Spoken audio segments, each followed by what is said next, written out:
Good evening and welcome to the Casual Chef's Kitchen. Enjoy this presentation. On tonight's menu, pan-seared cod with garlic cream sauce over sautéed spinach. The morning mise en place. Just after prep. The evening mise en place in order of appearance. The cod is salted and peppered and ready to go. Melting some butter and a little bit of oil in a fry pan.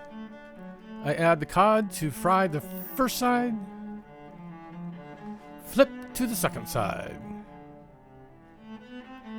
Remove from the pan and set aside for later. Add some more butter and some garlic and saute. Add the cream and the mustard and stir.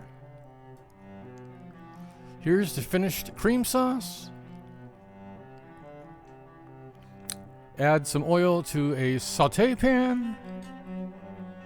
Add a little bit of garlic and we'll saute for about 30 seconds.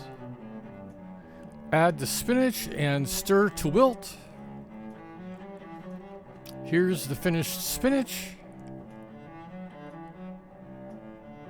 And here's the final presentation. Thank you for joining me here at the Casual Chef's Kitchen. I hope you enjoyed this presentation. Have fun cooking.